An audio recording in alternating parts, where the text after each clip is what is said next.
Kamusta mga kaibigan? Welcome to another episode of Tatak, Pinoy Amdita Culture and Tradition, where we uncover the stories behind the Filipino identity. Today, we're diving into a question many people ask. Why are Filipinos so fluent in English? From classrooms to karaoke, call centers to conversations, English is everywhere in the Philippines. But how did it become such a natural part of our daily lives? Stay tuned as we explore the history, culture, and heart behind this bilingual brilliance. Welcome to Co-Pilot Podcasts. Imagine walking into a mall in Manila, ordering coffee in perfect English, then heading to work where you spend all day speaking English with clients from around the world. Today, we're exploring why the Philippines has become one of Asia's largest English-speaking nations, how this linguistic transformation happened, and what it means for the country's future. You know, it's fascinating because the Philippines isn't just casually English-speaking. We're talking about a country where 55% of adults speak English as a second language. That's nearly 40 million people. Wait, 40 million? That's incredible! And that's not even counting the people who can understand and write English, but might not speak it regularly. According to recent polls, about 80% of Filipino adults can understand written and spoken English. So how did this happen? I mean, this wasn't always the case, right? No, it all traces back to American colonization in 1898. When the United States took control after the Spanish-American War, they completely overhauled the education system. What was different about their approach compared to the Spanish colonizers? Well, under Spanish rule, education was really limited, mostly controlled by religious orders and only available to elites. The Americans introduced a public school system and made English the primary language of instruction. Go on. They even brought in a group of teachers known as the Thomasites to train Filipino educators and spread English throughout the schools.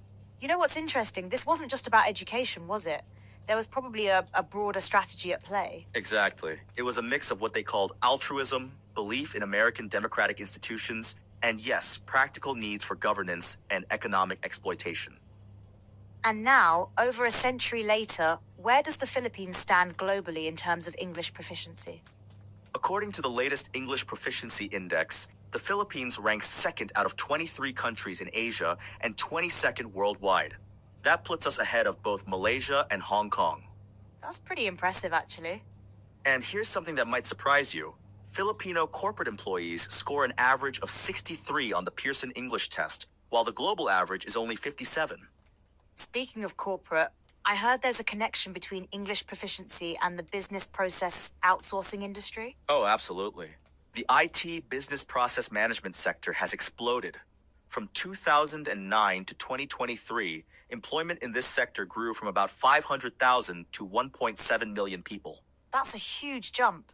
And it's all built on English proficiency. You know, I came across this interesting story that really shows how intense the focus on English can get sometimes. Oh, what happened? In 2013, 3 high school students were actually expelled from a private school in Laoag City just for speaking their native language, Ilocano, instead of English on campus. Wait, what? They were expelled for speaking their own language? Yeah, the school handbook listed speaking the vernacular as a punishable offense. It caused quite a controversy.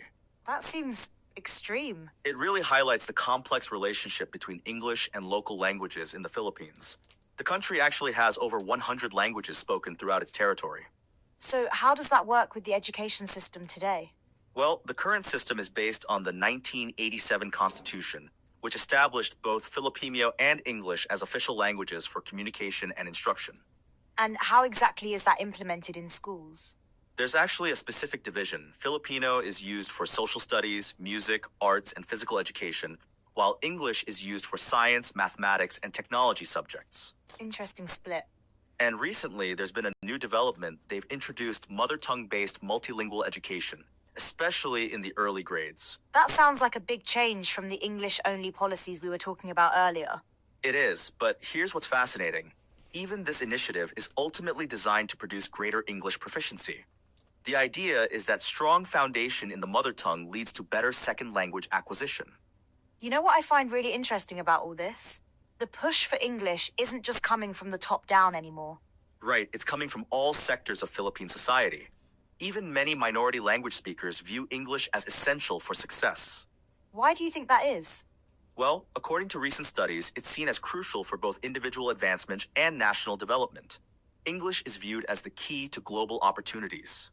And the numbers seem to support that view, right? Absolutely.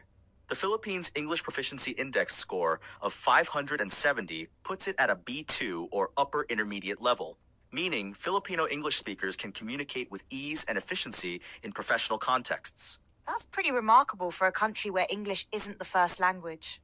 And you know what's even more interesting? About 47% of Filipinos report they can actually think in English. Think in English? That's a whole other level of proficiency. It really shows how deeply embedded English has become in Filipino culture and cognition. But there must be challenges too, right? Oh, definitely. One ongoing debate is about the potential impact on Filipino identity and cultural preservation. How so? Well, there's a concern about whether the emphasis on English might come at the expense of developing and preserving local languages. That makes sense. It's like balancing global connectivity with cultural heritage. Exactly. And this has led to some interesting linguistic phenomena like code switching between English and Tagalog, known as Taglish. Oh, tell me more about that. It's this fascinating blend where people mix English and Tagalog in the same conversation, sometimes even in the same sentence. It's become incredibly common in casual settings and even formal situations. So it's like creating a new linguistic identity that's uniquely Filipino? Precisely. It's a way of making English their own while maintaining connections to local language and culture. Looking ahead, what do you see as the future of English in the Philippines? Well, with the growing importance of the digital economy and global connectivity, English proficiency is likely to remain crucial. But I think we'll see more emphasis on balanced bilingualism, maintaining strong English skills while also preserving and developing local languages. That sounds like a healthy approach. And you know what's really interesting? The Philippines is actually becoming a major source of English teachers for other Asian countries. Really? Yes, Filipino teachers are now teaching English in countries like South Korea, Japan, and Thailand. It's come full circle from being colonized to becoming educators. That's quite a transformation. It really is. From American colonization to global English education hub, it's a remarkable journey. Well, that brings us to the end of today's episode of Co-Pilot Podcasts. The Philippines' English story shows how a colonial legacy can transform into a modern advantage, though not without its complexities and challenges. Thanks for listening.